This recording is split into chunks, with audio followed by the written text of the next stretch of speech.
Chapter 6.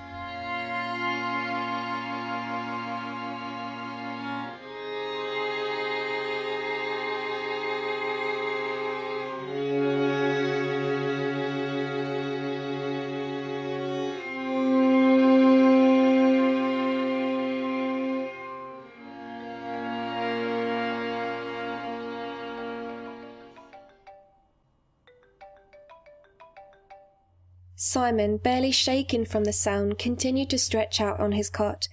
A dim light crept through the crooked blinds that covered the dirty windows of the apartment that he continued to share with 3 others.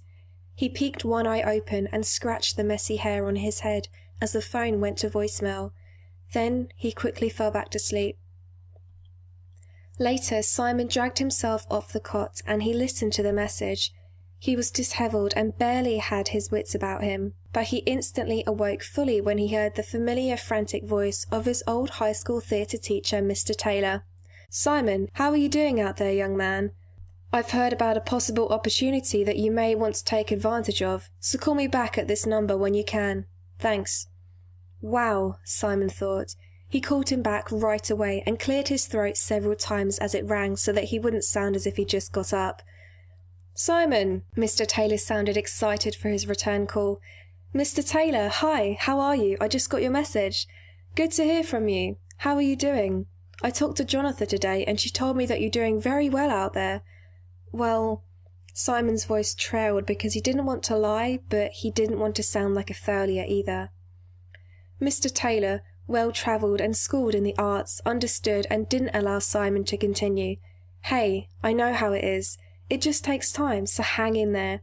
You've got so much talent and I'm very proud of you. I really am. You're going to do just fine, so hang in there, okay?"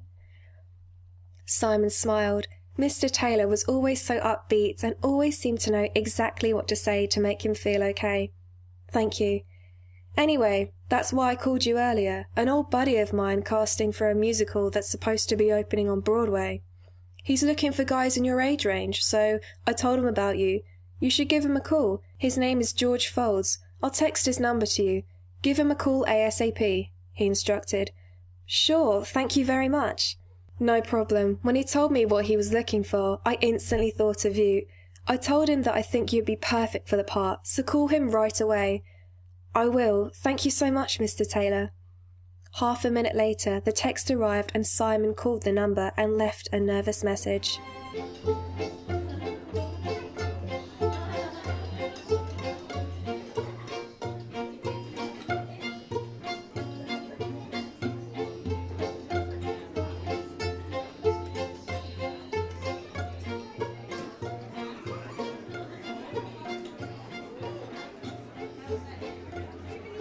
Later that day, while Simon was at work, he felt his phone vibrate in his pocket.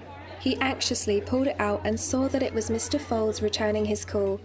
He ran to the bathroom where he could quietly speak to him, out of his mean boss's view. "Hello," Simon answered. "Hello, is this Simon Oswald?" a confident voice spoke. "Yes, it is." "Hi, it's George Folds, and I got your message. Thanks for calling. Mr. Taylor speaks very highly of you. Him and I go way back. I knew him when I was your age. Anyway, I'm directing a show that is headed to Broadway. Are you interested in auditioning?" "Yes, of course I am, thank you." "No need to thank me yet, son. We have an opening at 2 tomorrow at the Freewell Theatre. Do you know where that is? Can you be there?" Yes, I know where it is, and I'll be there." "Good, thanks.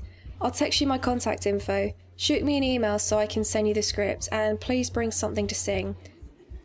"Okay, I will. Thank you so much." "Thank you, young man. I'll see you then."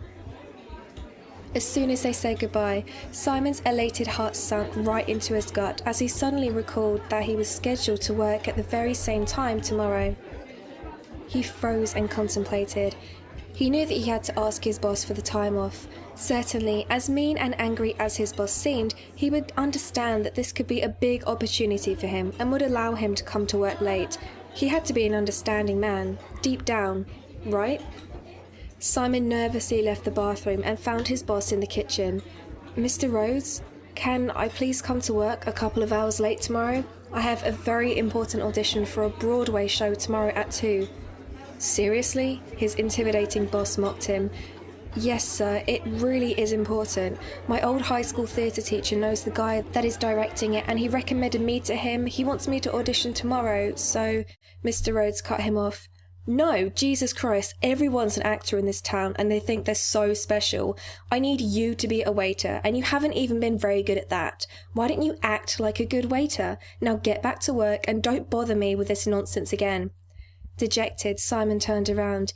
He shouldn't have been surprised by his boss's reaction, but he quickly began to fume.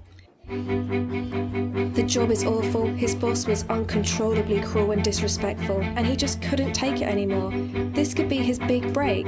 How could this old man be so heartless?